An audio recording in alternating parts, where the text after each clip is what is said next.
Social media is helping to bring the ancient knowledge of traditional Chinese medicine to new generations around the world. It's part of a trend called Chinamaxxing, and it's particularly popular with Gen Z. Our correspondent Siobhan McCall has more detail. Thanks, Sally. Yes, the most popular traditional Chinese medicine-inspired trends include drinking warm water to help with digestion, practicing Tai Chi, and eating dishes like congee. Chinamaxxing went viral after Chinese-American content creator Cherry Ju put out a series on TikTok showing people how to become a Chinese baddie. Since you're a Chinese baddie, you're drinking your hot water, right? A lot of you guys have been asking me, oh, can I add lemon? Can I add tea? Like, what's the situation? Can I only drink hot water? Absolutely. While in this post, she explains about apples being boiled for a tea that's meant to help with gut health. Now, US broadcasters have been looking at why the trend is appealing in particular to Gen Z Americans. Some of them are even going through a daily checklist.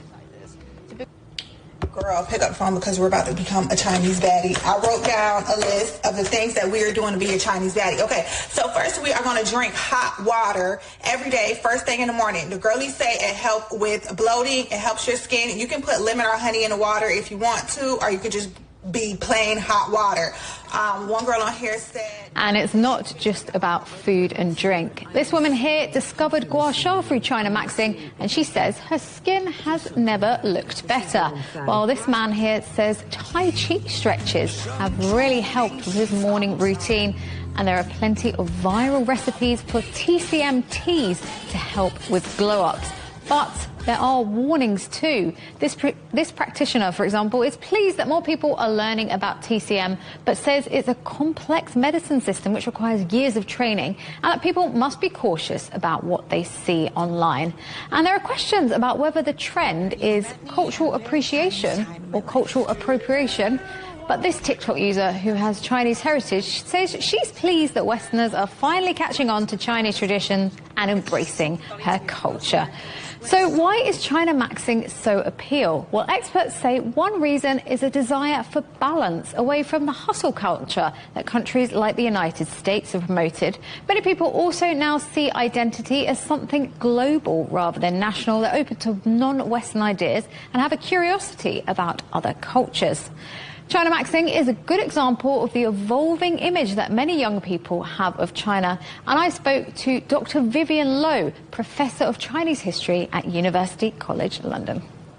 I think they're really engaging with health practices that give them a little bit of autonomy in the sense that, you know, when you're thinking about diet, for example, in the UK, you just get five a day, you know, 5 vegetables or 5 fruits a day, and not much about how to cook it and how to prepare it and exactly what to eat to work on your own physiology. So it gives you a bit of sense of sort of individuality and you know, some power in your own self-care. I think that's what people are looking for. What is a shame, really, is that they tend to be universal recommendations, and the important thing about Chinese medicine is that it can tailor a diet or a medical set of practices to your situation individually, and that's missed, really. Do you think these are kind of too much of a modern reinterpretation or simplification when it comes to Chinese medicine? Well, it's not that Chinese medicine can't be simplified. There were always, you know, universal recommendations with certain foodstuffs or acupuncture points for certain effects. But the great virtue of Chinese medicine is that in the hands of a good practitioner, they will be able to look at everything about your health and tailor prescription, you know, a dietary regimen to you personally. And that's, of course, missed online. And the other thing is that Chinese medicine has always been about community. It's about you and your practitioner, but also your mum, your dad, people all around you will have recommendations for you. So it's about sharing. Now, you do share online, but it's you know, being online and looking at those recommendations and those very short videos, it is actually a lonely experience in the end. What is it about traditional Chinese medicine that works so well on social media? Is it the visuals or is it the self-care element?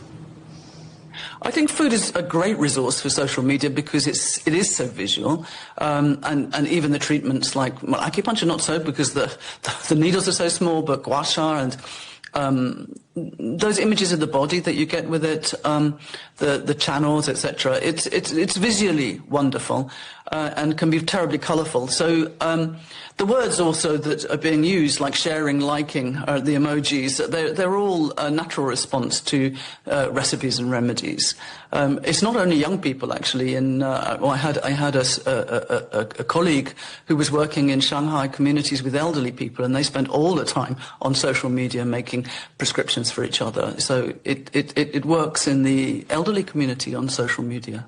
There's a huge following for this Chinamaxxing, and this interest in traditional Chinese medicine in America. Why do you think that is?